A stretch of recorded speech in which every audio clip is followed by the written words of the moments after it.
No, you are fearfully and wonderfully made. There's an amazing intelligence inside you, and we're gonna kind of explore that a little bit today with you, okay? So, and why is that so important? Because as God's people, we are the light and the salt of the earth. We are his hands and feet. We are here for a purpose. If you look at, I mean, don't get me wrong, God doesn't need my help to fix the world.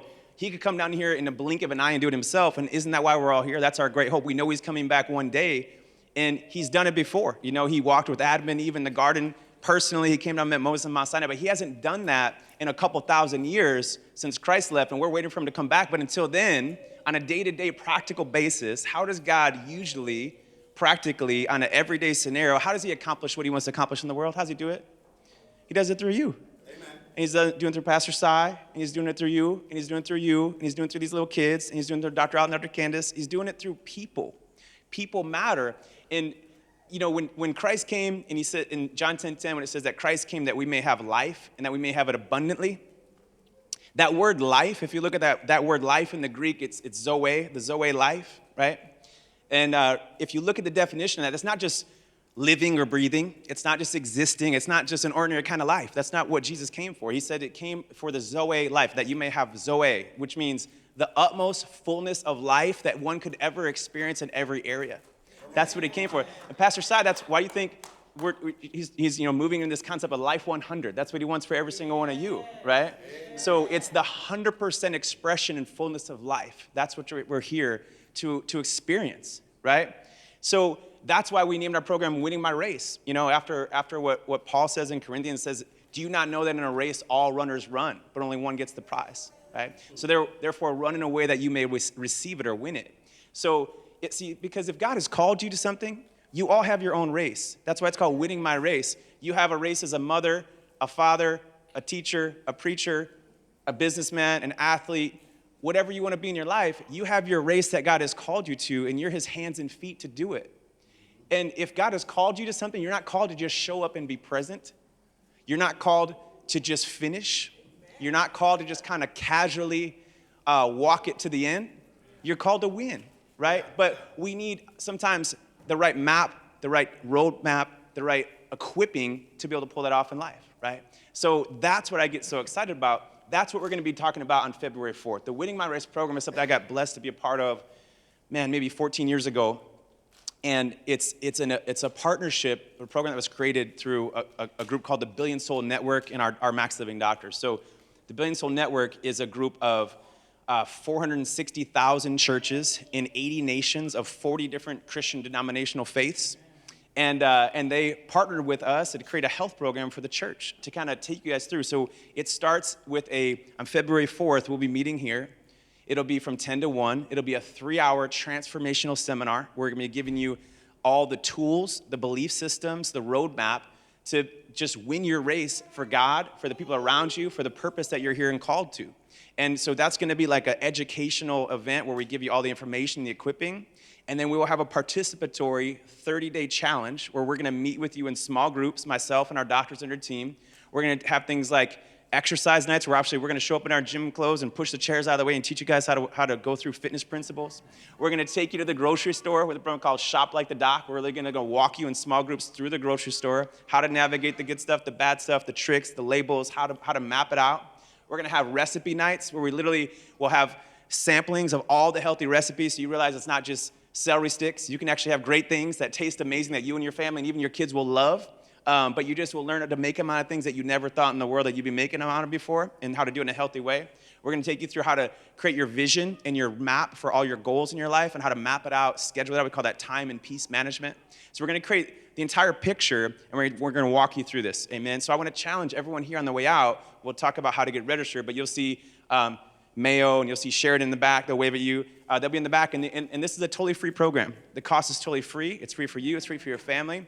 We don't get paid for it. It's just something that we're passionate about doing. So I would like to also have you invite a friend, invite an accountability partner to walk through this with you, so that on week 2 and week 3, if you start getting busy or the world starts getting in your way, you have someone to support you. Okay, amen. All right, so we'll talk more about how to get registered for that on the way out. But to be honest, the information part of it, that's kind of the easy part sometimes. And what I mean by that is that, see, Hosea 4:6 says, my people will perish for lack of knowledge. Everyone's heard that one, right? But that word knowledge in the Bible like that is never just some information. It's not just, hey, we just got you some nice information, right? It's not, what it means is it implies application and wisdom and application of that new information to your life. So what that implies is, hey, I was just like headed this way in my life because I just didn't have all the information or the right information. I had some wrong information. And then one day I came into awareness and I got a better blueprint and roadmaps and better information. The light bulbs came on, and then I just say, wow, that was interesting, and just keep going the wrong way, right? It means that you apply that information, you start to turn and put effort into the right direction, right?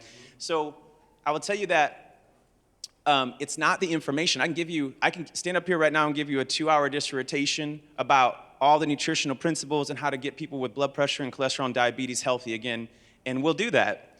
And it's necessary if you don't know it, but I will tell you that right now, most of you sit in the room right now already have at least the basic information about nutrition, and you already know that the apple is better for you than the donut, right?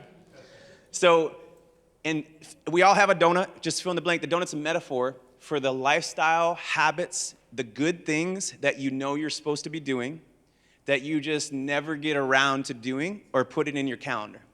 Or it's the bad, unhealthy behavior, the donut, that you know it's not good for you, you know it's holding you back, but you just keep going back to it over and over and over again. The Bible says like a dog who's returned to what he's thrown up, right? So that's your donut. So fill in the blank. And here's what I know about all humans. We act in accordance with our deepest belief systems about a choice and our values. So whether you will choose to engage in a behavior or not engage in a behavior, whether you'll choose to value something or not value something, or is it meaningful or not meaningful, and if you're going to commit or not commit, that's always going to be determined by your deepest underlying belief system about the choice. Yeah. Does that make sense? So let's use the donut metaphor. So here's what I know about you, because I'm just like you too. Nobody ever grabs a donut and says, man, I love these donuts because I love heart disease and inflammation and my knees hurt and a big belly and I'm sore and I love high blood pressure and I love high blood sugar and this is amazing, and then you eat the donut. Nobody has that belief system about the donut and then grabs it. Does that make sense? So what our belief system kind of looks like is more something like this, like, okay, well, I know Doc just told me for 30 minutes that I shouldn't have this donut. And I know it's not good for me, and I know, it's probably gonna raise my blood pressure a little bit, and, it might add a little bit of chub around my midsection. But if that's your only perspective on choosing that donut, there's not a whole lot at stake or at risk there with that choice. And then it's easy to come back in, and the other side of your brain starts saying, says, yeah, but man, Doc doesn't know, man, I worked hard today, it's been a long week, I'm stressed out, man, the kids love donuts, man, I gotta drive, they're gonna beg me the whole way home for donuts, and man, this can mean this special little yummy escape for me, and man, you know what, I deserve this donut, and man, it's gonna be great, and you eat the donut. That's what happens, and I'll get to it next time, and you have good intentions, right? And then we get stuck in this cycle, because in that moment, we're judging our choices of whether we're going to engage or not engage in a behavior just based on how it makes our flesh feel, like in that little 30 to 60 seconds of enjoying the behavior or skipping the good behavior. And then we just sit in that moment, but we don't think about what I would like to encourage you to do today is start judging that choice or behavior about how it affects your family, your purpose that God has called you to, and your destiny for the next 10, 20, 30, 40 years. And I'm not saying you could never have a donut, but I'm saying the concept of repeatedly making that choice week in and week out, month in, month out, year in, year out, where will you in your life and your race end up in 10, 20, 30 years from now if we don't ever break out of that belief system? Does that make sense? So when it comes to, to making that decision, one thing that we're gonna start with is something called your big why. So your big why is a compelling reason to anchor to for your vision, mission, and why all the things that you're going to commit to in your life are going to be important, and we'll help you discover that in the fourth. That's part of what we'll help you walk through. I can tell you just today, one belief system, if there's just one little switch in our belief system today that I've seen over the years of my career coaching thousands of people, if you can make this one switch mentally, this can make a huge difference, just this one concept. What people's belief system about health, about what their health is, and if they have it and if they don't have it, and when to do something about it, and what action they should take, it's usually based all about how do they feel or how do they look. So it's people assume that we're healthy because we wake up in the morning today and people will say things like, well, I am told, I get it, doc. Health is super important, but I am healthy. I'm totally healthy. I'm totally healthy because I feel good. I feel good. I don't have high blood pressure. I don't have a headache. I don't have anxiety. I'm not depressed. I don't have pain. I don't have symptoms. I'm not sick. I don't have a cold, flu, upset stomach, or runny nose. I got no symptoms and I feel great. Or I'm fit. So like I look in the mirror and it's like, yeah, well, you know, I go to Chick-fil-A every other day, but I mean, look, I still got a six-pack. I'm getting away with it. I look fine. It's not affecting my health. Look at me. So it's some version of how do I look or how do I feel, right? And here's the cool thing. When you're really healthy, you get to look amazing and feel amazing. When you're really healthy, you do. But do you know someone in your personal life, or have you heard about someone who felt really good and maybe even was really fit and had high blood pressure? Is that possible? Yeah, could you feel really good and have high cholesterol? Do you know someone who felt really good and then got diagnosed with cancer? Have you ever known someone who felt really good and had a stroke or a heart attack and died? Look at all these athletes all over the world that are in their 20s that are dropping dead of heart failure in every single sport around the world. So you can't, that definition, there's two huge problems with just judging our health on how we look or how we feel. If it's all about how you look or how you feel, you'll never see the health crisis coming until it's already occurred, and many times it's too late. And then if your only goal at that point is just to feel better again for a little bit, and it's all about just managing some symptoms and not creating health, then we get stuck on this outside-in model of swallowing pills or having a surgery or just trying to cover up the symptom just to get back to feeling good instead of correcting the real cause of the problem, right? And that's kind of where our world is at. And I'll tell you, this is a story I'll share with you just about why our family found this out the hard way. When I was 18 years old, my dad was the guy that he was an athlete. He was state ranked. He had trophies all over the house, and he didn't look unhealthy, and he didn't feel unhealthy. He didn't have any symptoms. And my dad went to the doctor every year and had a normal checkup and a physical, and he never had anything that the doctor was ever worried about. So if that was you or your family or your children, and you felt great, and you went to the doctor, and the doctor wasn't worried, and you didn't have any symptoms, you probably wouldn't be concerned about your health, would you? It wouldn't be on your radar. But that's the wrong definition of what health is. So my dad, he had all those things, and then he woke up one day with a stomach ache, and then it didn't go away. And then a few weeks later, he gets checked out, and he's in stage 4 cancer. And then at stage 4 cancer, he dies weeks later. And the doctor tells us that to get that much cancer in a person's body, that requires years and years of building cancer inside a person's body. So at 46 years old, my dad dies of cancer within weeks of his first stomach ache, because he also, like almost all of us, naturally just assume if I feel good and my doctor's not worried, then I'm totally healthy and I don't have anything to worry about, right? So my question is, was he healthy a year before when he had stage 3 cancer? Was he healthy and had no symptoms? So we got to change our belief system about what health. So here's something real simple. All you have to do is just replace that word how we feel with how we function, and you can't go wrong. Health has nothing to do with how you feel, has everything to do with how you function. So the question is, how can I get my body functioning at its fullest potential all the time, and what's the requirements to make sure I'm always functioning? Whether I feel great, I still want to function at 100%, and if you're sick and you're going to get better from something, well, guess what? The only way you're ever going to get better is you have to get your body functioning at 100%. Does that make sense? So now, the cool thing about that is that the natural state of your body is health. See, we have a saying that says, God doesn't need any help for you to be well. He just needs no interference with the design. Because it's kind of crazy to think that we could ever help God with something. We don't even know how it works or how to create it. Like, I don't know about you. I couldn't make an ozone layer. Could you help God make an ozone layer? Could you help God make a rainforest or an ocean or a duck-billed platypus? You can't. You don't know how those things work. So you can't, there's nothing you could do to improve upon God's natural design or help it out. What God needs is just no interference. So think about it like a plant. People get plants, right? So you'd have a plant that's wilting. Well, if you have a wilting plant and it was missing water and you give it water, then it's going to go back to being healthy again, right? But what if you have a wilting plant and you give it water, but it was missing sunlight? That plant's going to stay wilting forever. See, plants have multiple requirements for health. So does human. There's 5 categories that we're going to walk you through. We call them the 5 essentials. And there's 5 human requirements for health.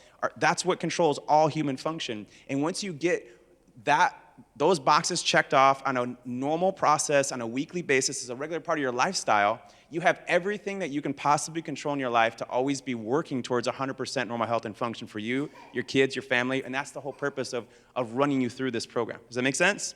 Okay, so we'll make it simple, we'll make it practical, and I want you to know too that God is interested in our wholeness.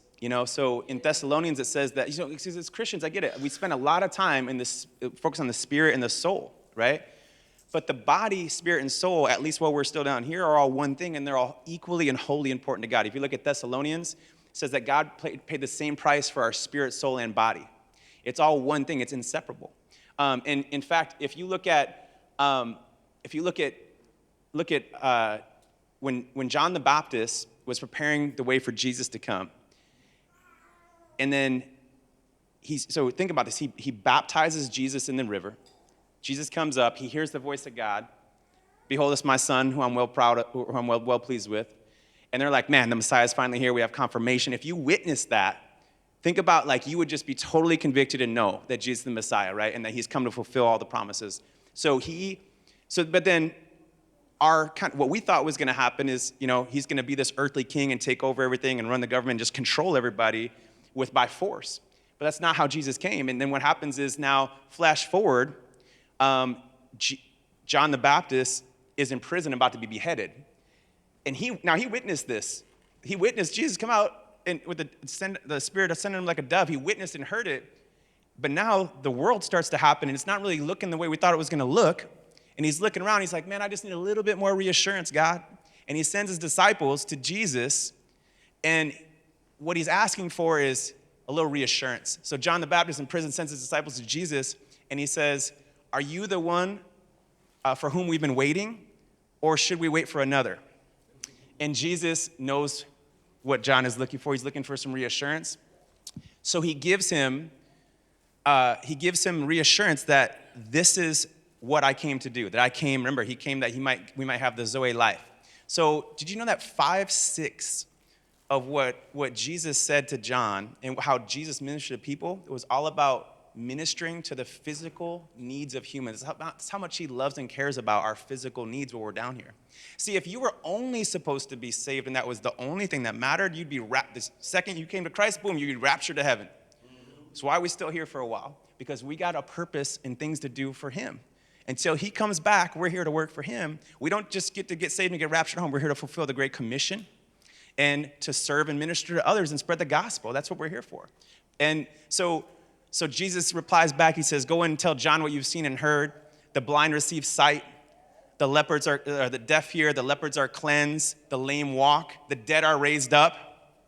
And the poor have the gospel preached to them. So 5/6 of the proofs that Jesus said, it was all about, that's how deeply concerned he is about you as an individual human being, this little speck of sand in all of the universe. That's how much he loves you. He cares about your physical well-being equally while you're down here as much as your spirit and your soul, right?